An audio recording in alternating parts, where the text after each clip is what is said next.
हर माता बहनें कह रही है, हर नौजवान कह रहा है, फिर एक बार, फिर एक बार, फिर एक बार 4 जून 400 पार, 4 जून 4 जून 4 जून। भारतीय जनता पार्टी के स्थापना दिवस पर आज प्रधानमंत्री नरेंद्र मोदी ने राजस्थान की ऐतिहासिक तीर्थ नगरी पुष्कर का दौरा किया, जहां पर उन्होंने अपने भाषण में कहा कि बीजेपी नए भारत के निर्माण के लिए प्रतिबद्ध है। इसके साथ ही उन्होंने कांग्रेस पर भी जमकर निशाना साधा और इसके साथ साथ उन्होंने भ्रष्टाचारियों पर हुई कार्रवाई को लेकर के भी कहा कि अभी तो यह ट्रेलर है, हमें देश को बहुत आगे लेकर जाना है। 2024 का चुनाव सामान्य चुनाव नहीं है। कांग्रेस राज्य के समय किसान, मजदूर, महिला और युवाओं का जीना मुश्किल हो गया था। उन्होंने कहा कि जहां कांग्रेस है वहां विकास नहीं हो सकता है। प्रधानमंत्री नरेंद्र मोदी ने कहा कि देश के गरीब के साथ मोदी चट्टान की तरह खड़ा है।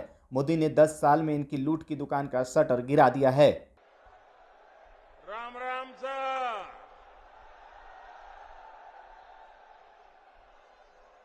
मैं सबसे पहले तो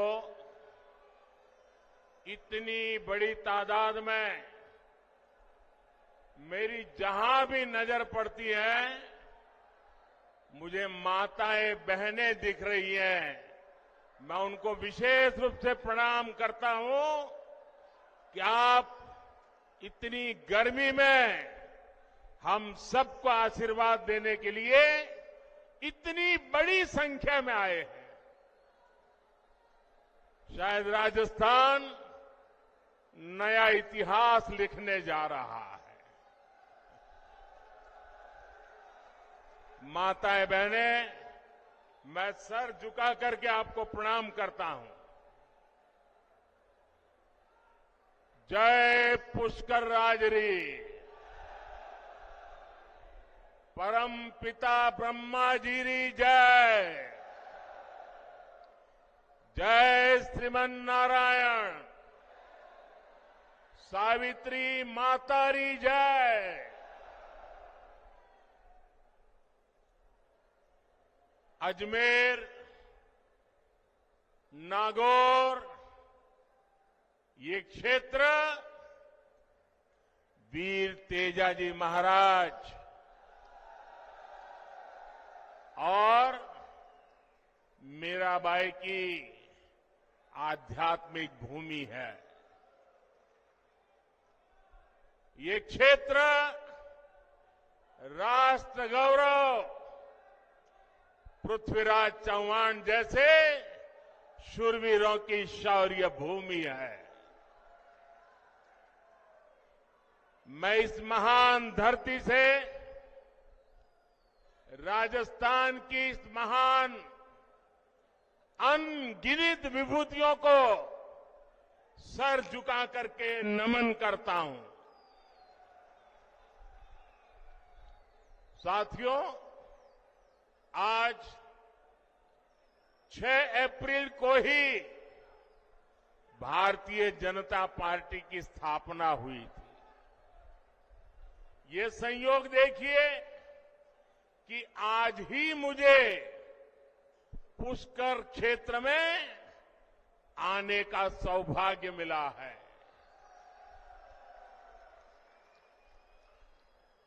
ब्रह्मा जी तो नियंता है, निर्माता है और भारतीय जनता पार्टी भी नए भारत के निर्माण के लिए प्रतिबद्ध है। और सबसे बड़ी बात,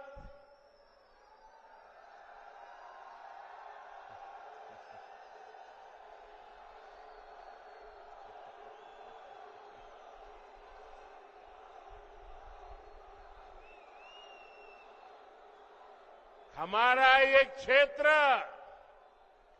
कमल से इस क्षेत्र का संबंध है और भाजपा की पहचान भी देश के कोने कोने में कमल खिलाने जा रही है। और इसलिए पूरा देश कह रहा है, हर माता बहनें कह रही है, हर नौजवान कह रहा है, फिर एक बार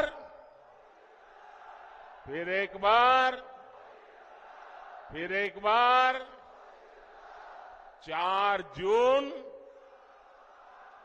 400 पार, 4 जून।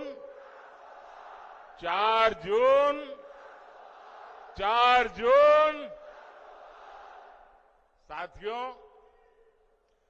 देश के इतिहास में कभी कभी ऐसे मौके आते हैं जब उस देश के नागरिकों का एक फैसला अगले सैकड़ों वर्षों का भविष्य तय करता है।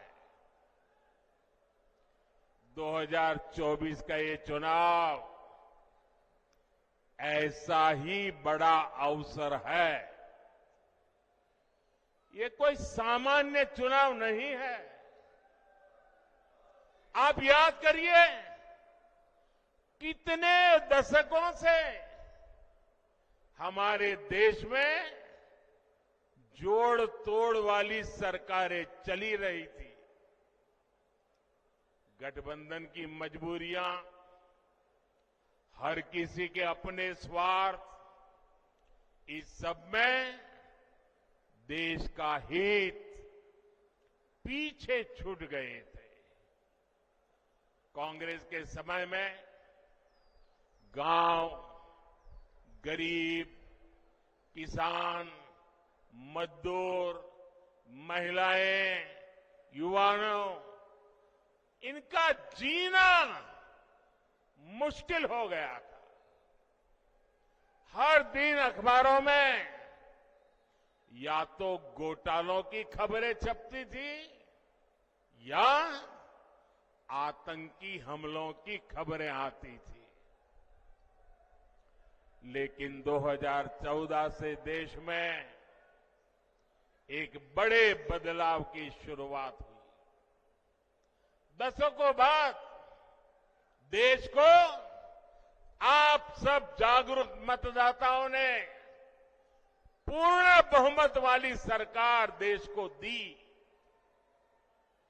आज भारत समंदर पर बड़े बड़े पुल बना रहा है। आज भारत पहाड़ों में भी सुरंगें बनाकर सीमा की सुरक्षा बढ़ा रहा है। अब जब अजमेर से वंदे भारत ट्रेन रफ्तार भरती है तो विदेशी भी हैरान हो जाते हैं। अब राजस्थान में एक से बढ़कर एक एक्सप्रेस वे बन रहे हैं, डेडिकेटेड फ्रेट कॉरिडोर बन रहे हैं। भाजपा के शासन में राजस्थान विकास की नई ऊंचाई की ओर बढ़ रहा है। साथियों, कांग्रेस जहां रहती है वहां विकास हो ही नहीं सकता। कांग्रेस ने ना कभी गरीब की परवाह की और ना ही कभी वंचितों, शोषितों, युवाओं के बारे में सोचा। कांग्रेस के लिए यही कहा जा सकता है, एक तो करेला, दूसरे नीम चढ़ा।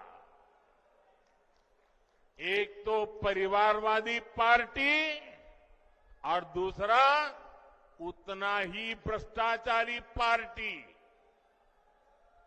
आप याद करिए, कांग्रेस सरकार में राजस्थान को लेकर कैसी खबरें आती थी। युवाओं के भविष्य से खिलवाड़ वाली, पेपर लीक की खबरें आए दिन वही पढ़ने को मिलता था। अपराधियों और माफियाओं के बेलगाम अपराध की खबरें, बेटियों के साथ अत्याचार की खबरें, पानी की विकराल होती समस्या की खबरें, कांग्रेस सरकार में लूट की हिस्सेदारी को लेकर सिर फुटव्वल की खबरें आया करती थी। देश में राजस्थान की चर्चा केवल नकारात्मक कारणों से होने लगी थी, लेकिन जब से बीजेपी आई है, अब चर्चा पेपर माफियाओं पर हो रही कार्रवाई की हो रही है। अब खबरें अपराधियों पर कस रहे कानून के शिकंजे की आती हैं। यहां भाजपा सरकार के आने के 100 दिन के भीतर ही वर्षों से लटकी ईआरसीपी पर सहमति बन गई है। ईआरसीपी से राजस्थान के एक बड़े इलाके में पानी का संकट खत्म होने जा रहा है। जिस तेज रफ्तार से देश का विकास होना चाहिए, वो तेज रफ्तार सिर्फ और सिर्फ भाजपा ही दे सकती है। और अब देखिए, आज की कांग्रेस के पास न सिद्धांत बचे हैं और न ही नीतियां बची है। ऐसा लग रहा है कांग्रेस सब कुछ ठेके पर दे चुकी है, पूरी कांग्रेस पार्टी को आउटसोर्स कर चुकी है। आप मुझे बताइए, क्या ऐसी कांग्रेस देश हित में कोई काम कर सकती है? देश हित में कोई काम कर सकती है? भाइयों बहनों, घोषणा पत्र देखोगे तो ये भारत को पिछली शताब्दी में धकेलने का एजेंडा लेकर के आए हैं। क्या हमें आगे जाना है कि नहीं जाना है? आगे जाना है कि नहीं जाना है? आगे बढ़ना है कि नहीं बढ़ना है? क्या भारत को पिछली शताब्दी में धकेलने देंगे? आजादी के बाद पीढ़ी दर पीढ़ी देश की करोड़ों बेटियों का जीवन कष्ट में बीता, तो उसके लिए जिम्मेवार कौन है? उसके लिए जिम्मेवार कौन है? इसके लिए जिम्मेवार कौन है? ऐसी कांग्रेस को सजा मिलनी चाहिए कि नहीं मिलनी चाहिए? ऐसी कांग्रेस को सजा मिलनी चाहिए कि नहीं मिलनी चाहिए? 19 अप्रैल और 26 अप्रैल कमल पे बटन दबाकर ये कांग्रेस को कड़ी सजा देने का समय आ गया है।